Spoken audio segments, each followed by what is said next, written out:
Hello, hello, hello. Making a video with my protection rock. But anyway,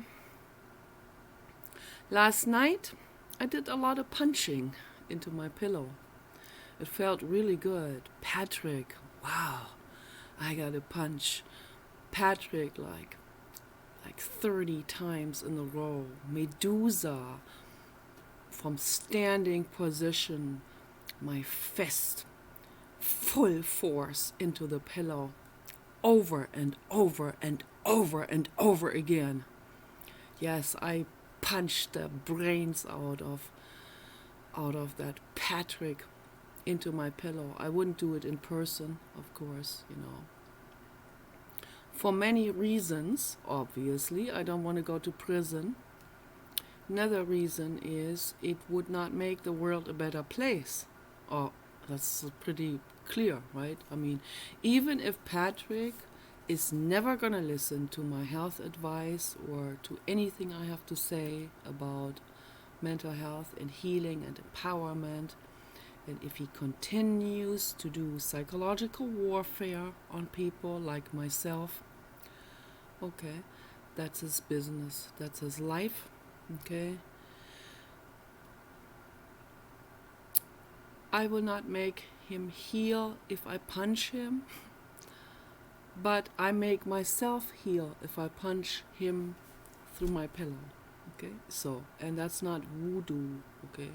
My pillow is safe. My pillow says, yes, it is there for me for that purpose, and it doesn't feel any pain, and it's not directed at any of the people that I am in imagination punching or yelling at. So it's away from those people. Has nothing to do with them. This is not a voodoo act. Okay, I don't wish any harm on them by anyone. Okay, so they're not being harmed. They're safe. I'm dealing with this in my own bedroom, on my own pillow, on my own mattress, with the window closed, and or if I have the door closed, then I have the window just an inch open for air. But I prefer to have the window closed because then it might echo out into the valley, and that can happen very easily. And then the neighbors can hear me scream, and so I don't want them to get alarmed or anything and think that someone is being punched. But yeah, my Medusa came out, and it's good. It's a wonderful thing, I have this personality inside of me. It's not an alter. I don't have alters. I don't have dissociative identity disorder. This is not dissociated.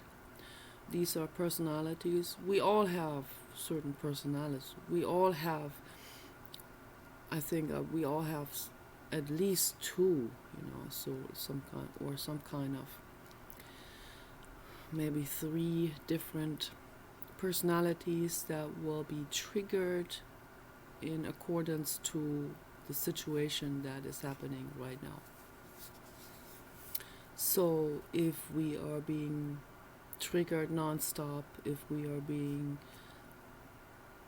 psychologically tortured by our environment, then a specific personality will surface, but that is not disconnected from your consciousness or from your sense of time or from the other personalities, and it is one cohesive knowing and consciousness, and we can probably say the next day, oh yeah, I got carried away by my anger or whatever, and that was this different personality that came out, but I remember, and I don't have any kind of time lapses or dissociation happening.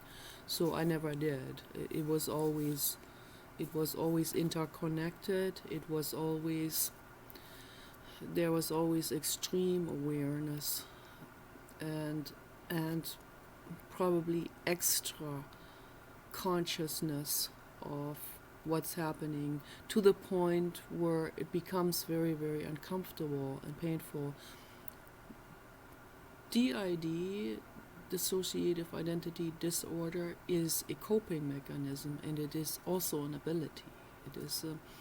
It is an ability that's genetic, that can be inherited, and I think it is a lifesaver for those people. It's a coping mechanism to be able to disconnect from the childhood trauma, and that only surfaces, that only comes into action when childhood trauma occurs. When there's no childhood trauma, then this ability that these people have, it doesn't come into function. It stays dormant in the brain. So there are many different coping mechanisms that people can inherit, that they will only come to the surface when the situation requires it to come out. In my case, I have the medusa. The medusa is an integrated personality in my consciousness. It is the goddess of rage, I think. Well, it is a goddess from the Greek mythology, and the Medusa her stare has turned people into stone, like this here. So I can't do that, of course, and I don't want to do that. I don't see the point in it, unless it's a life-threatening emergency. If someone comes at me, I might turn them into a rock, but no, I can't do that. I don't have that ability. So that would be like extreme telekinesis ability or something. So I don't think anyone has that ability. So, but I can scare people with the way I look, with the way my eyes are. My eyes can become like they will exceed. That's what people call crazy eyes. Some people have crazy eyes. Let me explain something about that, how the crazy eyes in some women come from. Those are women that really have a powerful personality, but they have suppressed that powerful personality. And when they're being triggered, they're trying to fit into society, but their eyes, our eyes reveal how we feel, okay, at all times. And the women with the crazy eyes, when they're being triggered, when they have powerful personalities, and they're suppressing those, okay, then the crazy eyes, they will reveal this inner conflict, and they will reveal being triggered. They will reveal the anger that comes up, what they really want to say, like for example, I don't know what's his name, Harvey, whatever, a talk show host. There was this, like all the white women in that talk show were like super psychologically abused. Like every white woman there was like put on the spot and ridiculed in a very underhanded way. And so this one woman and this Harvey accused her of having crazy eyes, and that made her even more mad. And if I was there, I would say to her, so what would you like to say to that Mr. Harvey? Is there anything you want to say to him? Would you like to punch him in the face? I can kind of see it in your eyes, that you would like to punch him in the face. But, in a group therapy setting, we don't punch anyone in the face, obviously. I would say, baby, come, give me your hand, let me take you away from Mr. Harvey.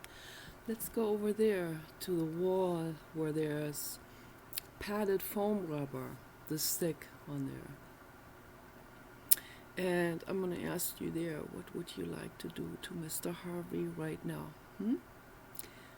Here's the punching bag wall, here's the padded wall. So let it out.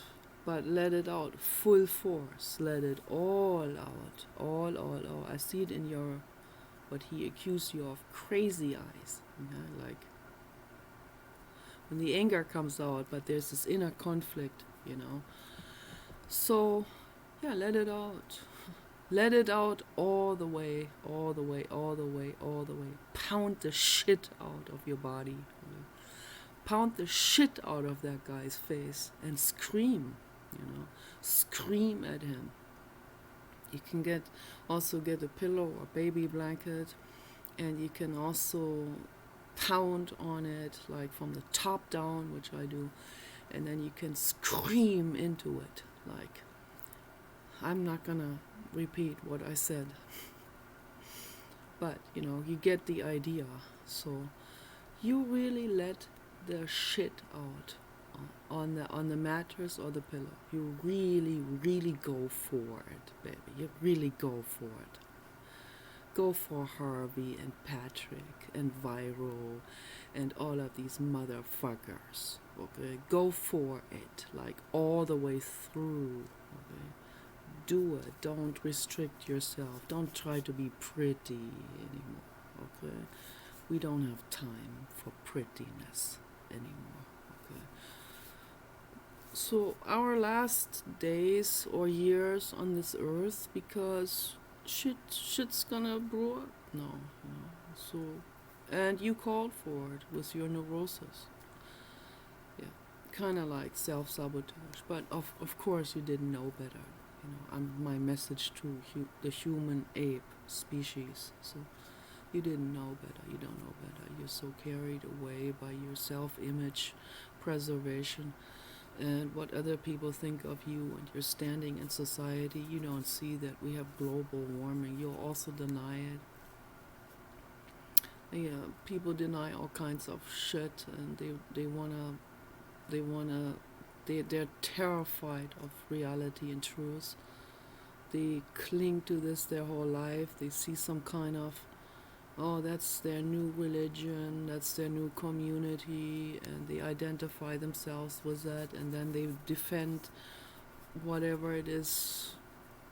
So they'll say the sky is red instead of blue, and they all believe that. And they'll cling to this until the day they die, And in the meantime, they are sadistic with their girlfriends, and they're so sadistic that every girlfriend will just leave, like after one date, and never come back. Yeah, it's all sad, It's all, but self-sabotage. I talked about that in my clay figure video yesterday. I brought all of this up, everything that I wanted to talk about. And I rewatched it several times, and I think I really got the point across. And I think that's also why the incel community got so mad and so out of control. It's just insane. It's just totally insane. And yeah, and some other people thought I was trying to get attention. Particularly women will think, I'm just doing this to get attention, to get male attention. I want the male attention directed at themselves. That's what my videos are about, okay? I want the male attention to, first of all, hear what I have to say, okay?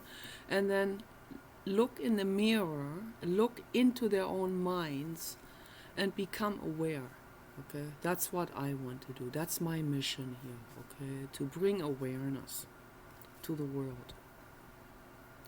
I'm gonna have to cut my bangs pretty soon. See, they're getting over my eyebrows now, and I don't like it. I like my bangs to be short and nice and dorky. Okay, that's what I like.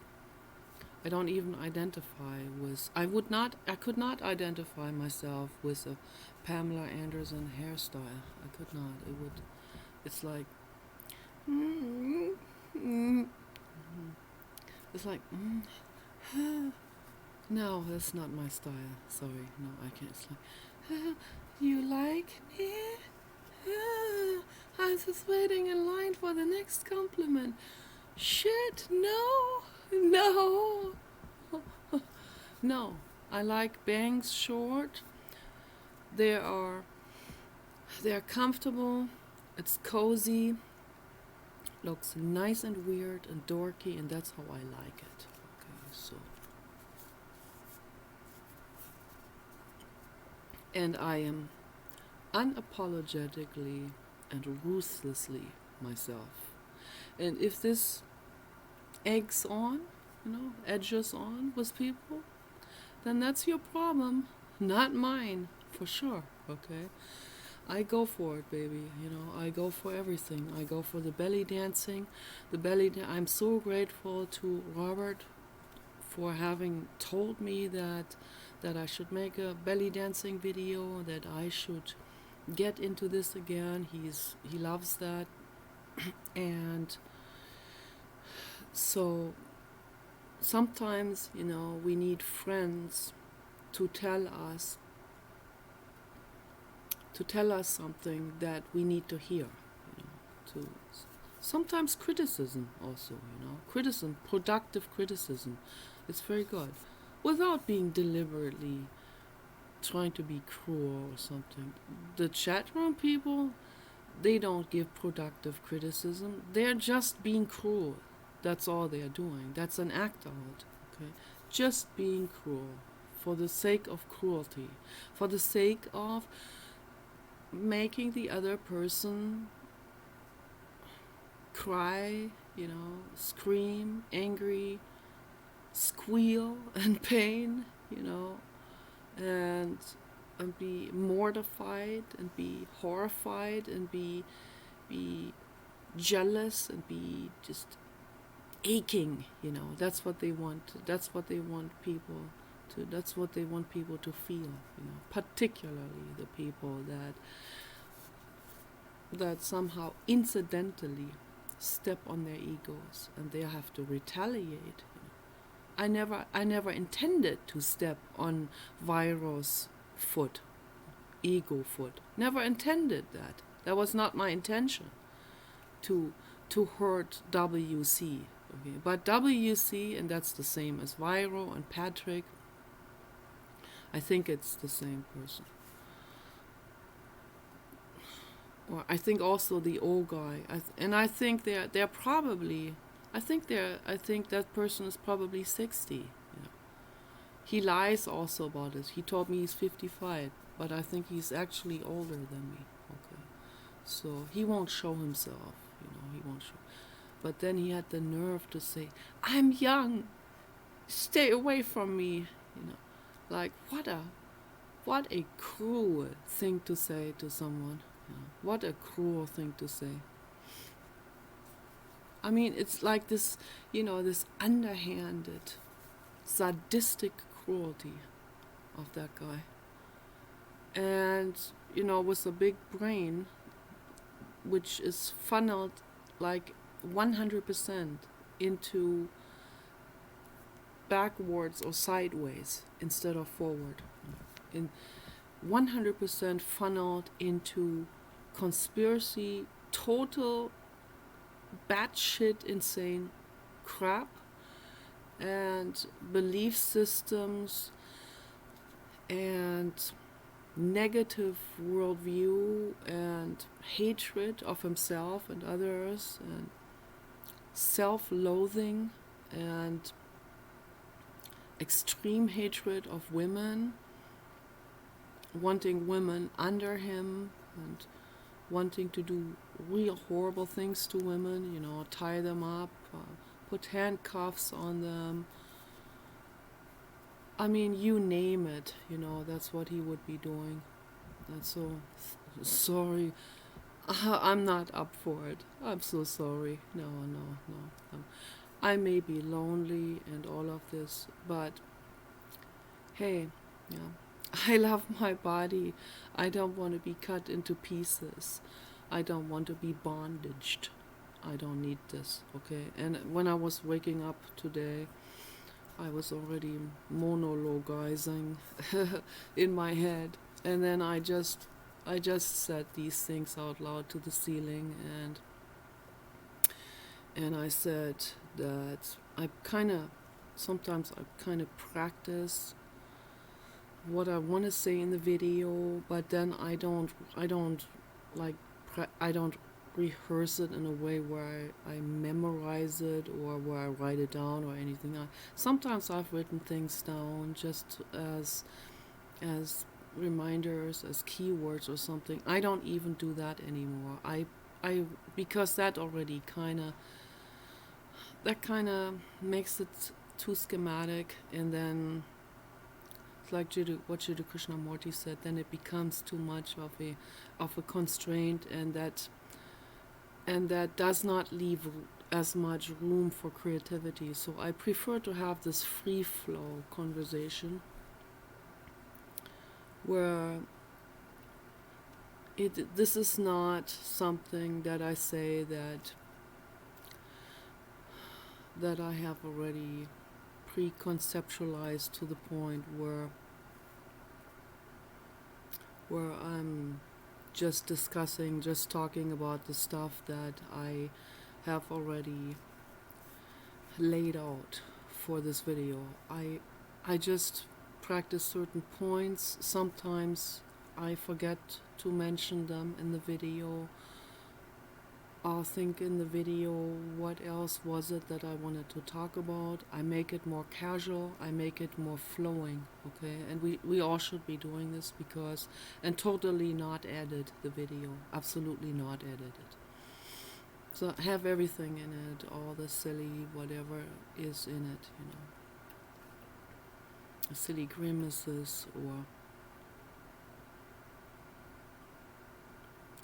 if you say something, if you pronounce something wrong, just put it into the video. Don't worry about it. No.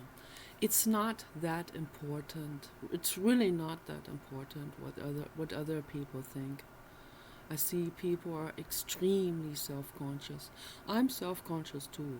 I am very self-critical, very, very, very much so. But I practice and try, you know. This is all practice. Everything is practice, basically. You know. Talking in a free flow is more practicing. Okay? That's practicing being yourself. You can practice that. It's doable. You can practice free talking.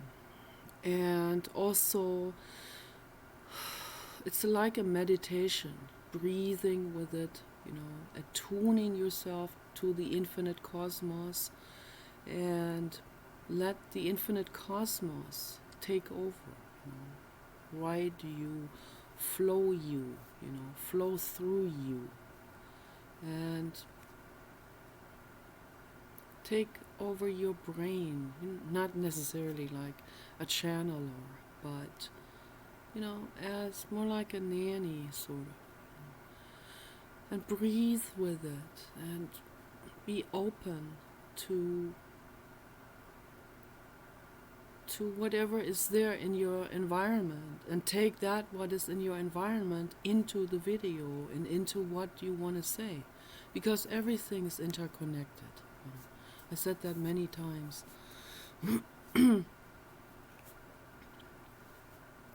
I'm a highly sensitive person. For me to go into the chat room is like going into a psychological meat grinder.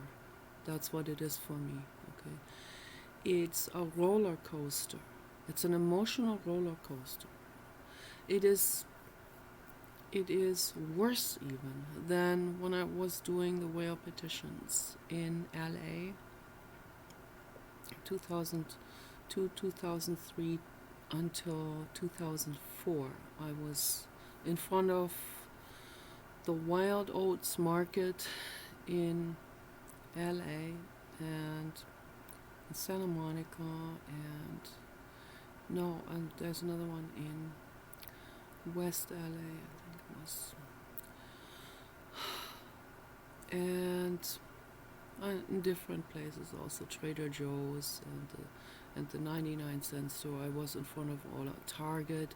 I was in front of all of those stores, asking people to sign the petition to protect the whales from the Navy's active sonar devices, so that we can stop that. We can end these active sonar devices, so that they're not being manufactured and not being deployed anymore, not being used, not being tested anymore. They have all these different words that they try to loophole themselves out of it. The whole thing is just, it's a market perpetuation, and it's just a money scam. That's the whole point of this. And whales die gruesome death because of those devices. Okay, very important information people need to know. And that was a meat grinder to petition there. That was long before I even made videos. I was still in a mental state where I would not be able to give presentations, so it was kind of difficult for me. But what made it easier for me was that this time I wasn't doing this for myself. I wasn't asking anything for myself. It's kind of difficult sometimes for me to ask something for myself. This is because my mother has broken me down. That's why, and I'll get to this also in a moment. I was able to do this for the whales, and because of that, I was kind of hiding almost behind that facade of being an activist, and I'm doing this for the whales, so I was more of an extrovert in that moment. It's very interesting. Doing it for someone else brings an extrovert out. And that's also what I feel here on the internet. All of these things as an activist brings out more of an extrovert, which I am not. I am a complete, total introvert. Okay. I'm an INFJ. Those are very, very, very rare, extremely introverted people. And how can Maverick, and I think that's also, his name is also Paul, I saw him last night in the chat room, he was extremely cruel and vicious to me in the chat room. Extremely, very, very sneaky, underhanded psychological warfare against me.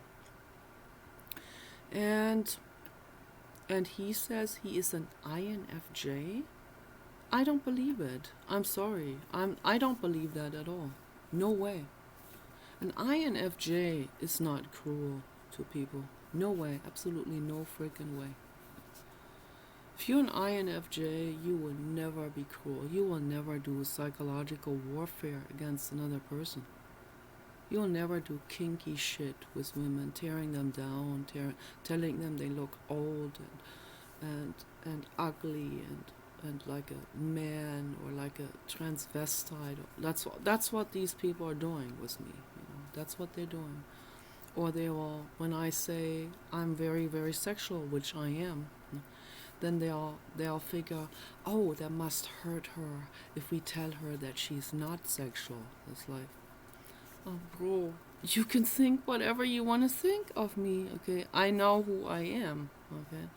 I know what my body is like, I know what my body feels, okay? And the more I empower myself, the more I enjoy sensuality things, okay? And everything on the sensuality spectrum, the more I enjoy, the more ecstatic everything becomes.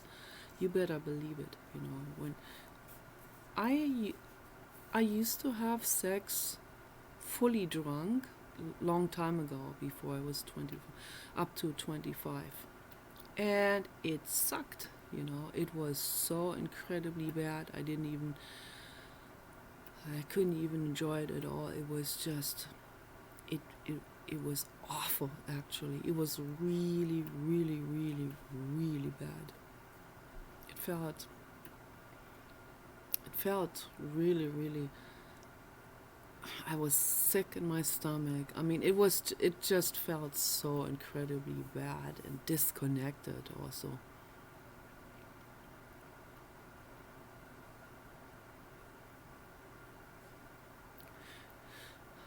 That's not a way of life. Okay, that's not how life functions. Okay, life functions when we are totally sober. Okay, total sobriety. Okay, meditation, inwardness. Okay, I tell you, meditation can unleash just unimaginable depths of sensuality. It's the truth. I have already practiced that myself. I was absolutely amazed about this, what comes up. It goes into tantric yoga, into kundalini, it goes into unimaginable heights and shuddering ecstasy. You'll be very, very surprised. And we have all of this in us. We have this divine femininity, this divine goddess in us. You guys have a divine God in you, but don't make the mistake and think you are God, because you're not. Okay, so I hear people say this. My brother was saying this too, because Nisargadatta Maharaj said that, and so people will take this out of context. That's not even what Maharaj was talking about. So what he meant was that we are part of the infinite cosmos, of course. We have to really separate this. We have to be very careful, because the ego will take this and hijack it and run off with it. We are not gods. Some people are god level souls, but that's a different subject. We are not super lords or queens. Okay, we are not. Okay, particularly, I mean, like, there's very few people like Bruce Lee, who was also a real strong supporter of Jiddu Krishnamurti, was at his lectures all the time. Bruce Lee and his son, those are real, amazing souls, real high level souls. At least angel, if I would say God level souls, they are definitely. Okay, and they also practiced this. They practiced meditation. They practiced that inwardness process, and what Wim Hof does, the mind over matter, and getting fully silent and still in the head, and gaining complete control over their physical body, over their psychology, over their minds, over their urges, the carnal urges, and all of this. And that is really, really important. A lot of porn stars have to practice that as well, because they want to last long. They don't want to just, do a real quickie or something. They want to last for at least 10 minutes, if not longer. And for that, you have to practice meditation. You have to empty out your brain. You have to have some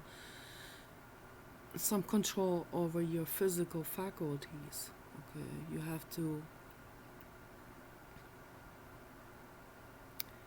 have to gain power over your own carnal needs.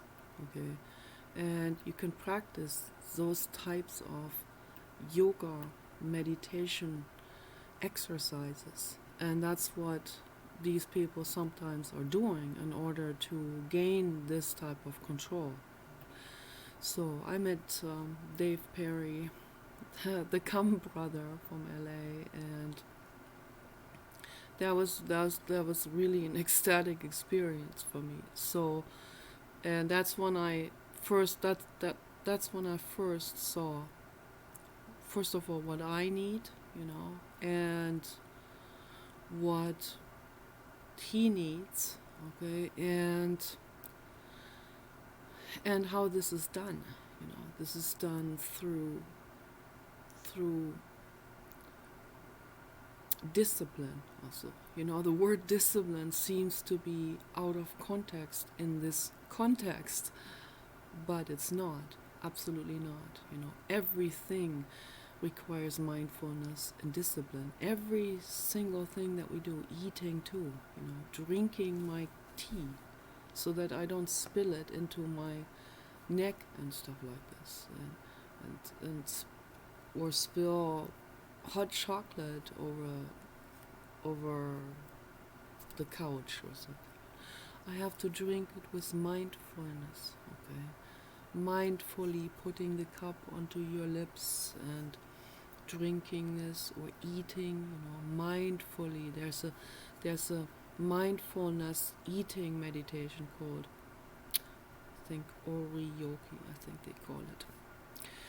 And I think that comes from Tibet, that word. And Pema Chodron practices that in her monastery in Newfoundland, and people can go there and they can learn, and they can really learn this inwardness process and this mindfulness process. And Thich Nhat Hanh practices that with people in France and at his monastery. Okay, and Jack Kornfield practices that in Marin County, San Francisco. So people can go to these different retreats, these different places, meditation places, and they can really learn about this, how this is being done. Okay, but there's also videos on YouTube that give real good guided meditation and instruction on what to pay attention to and how to breathe. Okay, Wim Hof's really, really super with that. So what else did I want to say? So there was something else that I wanted to talk about. Well, the way I feel, like with my mother. My mother has torn me down, okay? My mother has systematically torn me down. Like, that's what Viral wants to do with me. That's what this I'm not going to mention names for her own protection. There was a woman yesterday who was really hellbound on tearing me down psychologically. She made it, and she's kind of smart, She smart enough to know to conceal her act into just being naive, or just, oh, I meant well. Oh, no. Maybe she's also very unconscious about that. Sometimes these kind of cruel things happen in a very unconscious way, and that's what happened with my mother, And I believe the underlying reason. No, I'm not gonna get into their issues. So I'm just gonna talk about my own issues. All I know is that that's the troll energy, and the troll energy often comes out of total unconsciousness, and when it's totally unconscious, then it can be very covert in its appearance, and it can make itself so disguised into something else that people will not be able to really even figure out what just happened, or why they suddenly feel so horrific. So this is real bad. This is real cruel ego energy and ego act outs that some people are doing, and a lot of those people, they're doing it out of total unconsciousness too. They think outwardly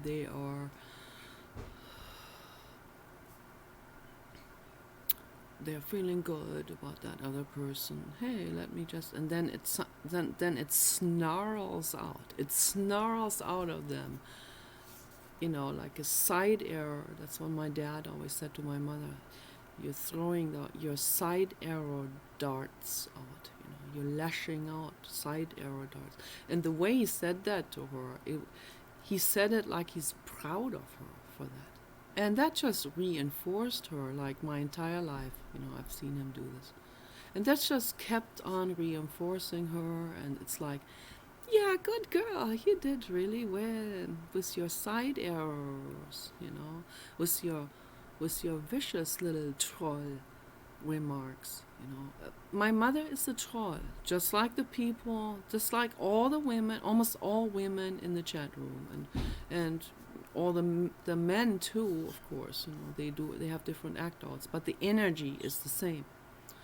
So, sneaky, snarly, sarcastic, half sarcastic, partly sarcastic, little bit sarcastic, little bit.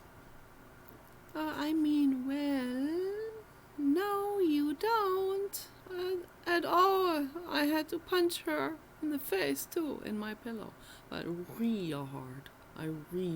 I punched her.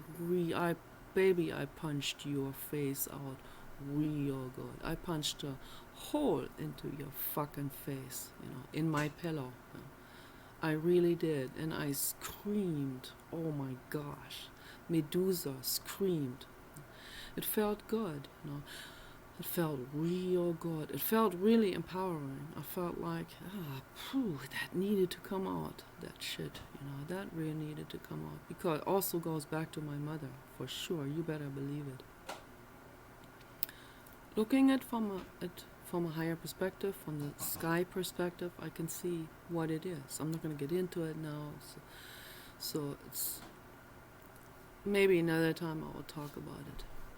But I know what the underlying feelings are. I see all of that, and it's unconscious on top of that. So, and my mother was in total denial about all of that. She suffered so much from my dad. She suffered so much. I think she actually hates him. She hates him. Married to him for like 80 years or something, or 75 years, or I don't know how long. 70 years? Be married for 70 freaking years to someone you hate?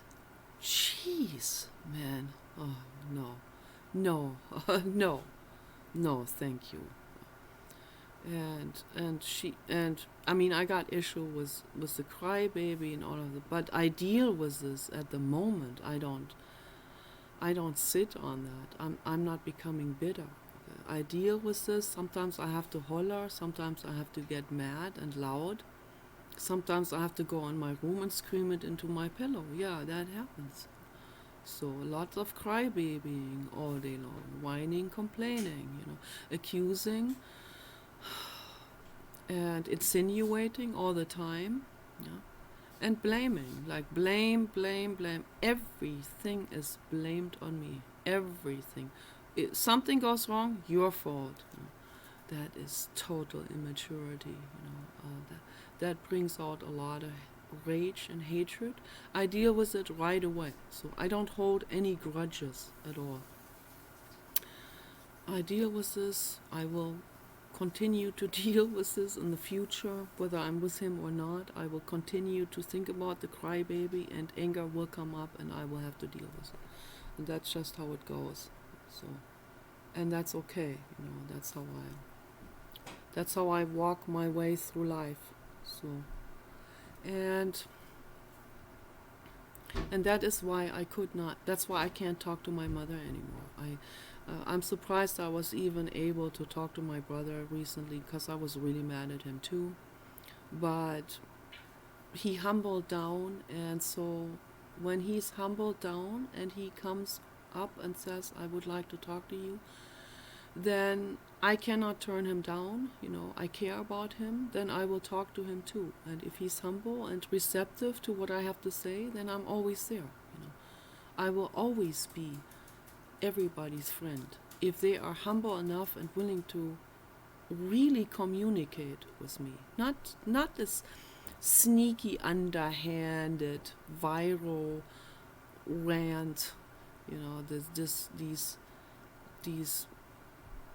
riddle rants, of he wants to say it, but he doesn't really want to say it, so it comes out in a riddle, and it comes out in some kind of moonshine poetry or something that has a few cruel things mixed into it.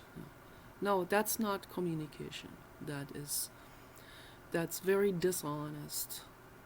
That's a very dishonest way of approaching another person. It's a very dishonest way of communicating. It's not communication. Okay, communication is when you humble the heck down. Okay, you gotta humble the heck down first. You can't come to my channel and do your underhanded, sneaky remarks and then expect me to engage into a conversation. It doesn't work that way. If you want to talk to me, you have to humble the heck down first. Okay, and meet me on eye level. Women and men are on eye level. Okay. You get this. I hope you get this. I really hope you understand. I hope my brother understands this. My parents are a lost cause for that. They're too old. They're never going to. There's a lot of people in the chat room who might never get this. They might never get it. They're too far gone. A lot of them are very old, by the way, but they won't admit it to you.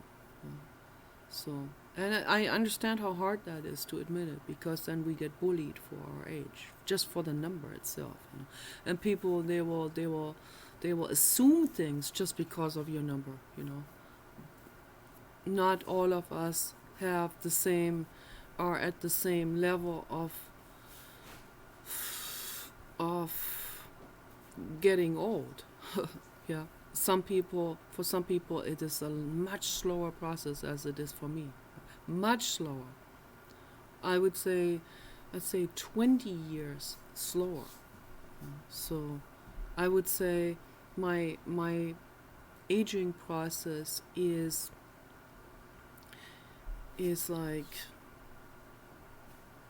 it's like half as fast. It's like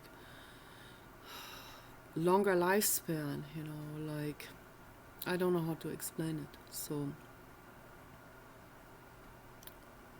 it's different genetics. So altogether, there are, like, what you see in among animals, there are animals who have a much longer lifespan than others. So I think wolves have a longer lifespan than dogs in general. So I wish dogs had a longer lifespan. I really wish that. Gosh, I wished a dog would live to be 100 like we do. And I probably would, if I lived that out, I would live to be 110, like a super centenarian or something, and be still belly dancing. But I am going to get shot. Okay, I know this already. I have very, very strong intuition about this, and very strong psychic premonition about this, that I'm going to get shot probably in 8 years. So I'm going to get shot in the head, right in here. And I will be instantly unconscious and knocked out of my vital signs. So, and then it takes a while until until the cells die too. That takes a while. I don't know how long that takes, an hour or something. But I'll be completely gone. The vital signs will be instantly gone. And I will take my Earthian spacesuit off, and I'll go back to the Orion Nebula. Okay, that's where my home is. That's where I want to go back home. E.T. wants to go home, and it's gonna be good. It's all good, but I have 8 more years to live, so I want to make the absolute best out of it. I want to be that what I teach. Okay, I want to be that. I want to live this total empowerment. Okay, for all women, for all of us women and girls, total empowerment, but for all people, for all of us. I see most humans are not empowered. They just live out some kind of role play that they were told by their parents and their religion. That's what they're doing. I see all of this. That's not empowerment.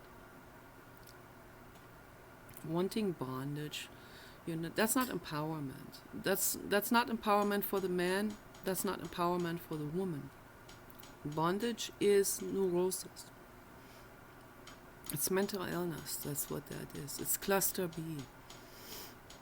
Okay? It doesn't feel good. Trust me, it does not feel good. It's not good. It doesn't leave you fulfilled. Okay? I want real fulfillment in all of my sensual experiences. I want the full experience.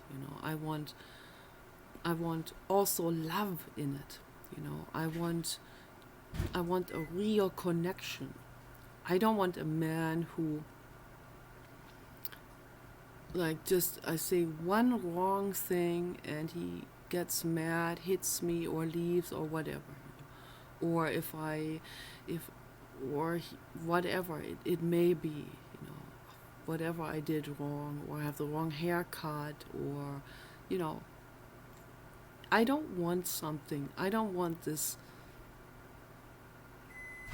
a relationship that can go sour real quickly, or that is just totally frail. No, I want a rock solid relationship with someone who really loves me, someone who is not turned off by a wrinkle or something, or by a fat roll or something. Someone who is really there with me and who accepts me just the way I am. I'm not picky about age in a man. I'm not picky about appearance, but the bodies have to be compatible. That's important, of course, for sensuality. They have to be compatible. So, and there's no shame in it. I talked about this a lot in the chat room, people, and I get this impression that this puts enormous shame into people, and enormous pain also is this, when that makes men feel so inadequate, when I talk about the size. Size matters, it does, absolutely, it's all important, if what I see when men are smaller like Paul, then they need a smaller woman. Okay, so Big Mama that's not gonna make Big Mama very happy. So Big Mama needs big, and I'm not ashamed about it. Why should I be ashamed about it? Why do I have to let society tell me to be ashamed about talking about this? So, and there were women that were also underhandedly trying to make me feel ashamed. And a lot of people one guy called me whore. That's like, you want to do carnal shaming, you want to feminist shaming, you want to shame women, by shaming women you feel like you're in charge again. That's theme, that reoccurring theme that is happening. That doesn't make you empowered. Okay? That's not empowerment. That's not the same as empowerment. Okay? Empowerment is if you can acknowledge the woman as the divine feminine goddess, and yourself as the divine masculine god, so the Mars god, so you have it, you have that sensuality in you. Okay, as a living being, we are animals. Okay, we need to acknowledge that we're not somehow above on a pedestal. We're human apes. Okay, we are mammals. We have carnal needs we nurse. Okay, and it is wonderful, and we need to embrace that. This is all part of it. We also need to embrace our brain power, and we need to funnel our brain power into something gorgeous, something beautiful, something that makes the world better, okay? Something that ends suffering in the world, okay? So that's basically what I wanted to say today. Take care. Peace and love for all living beings.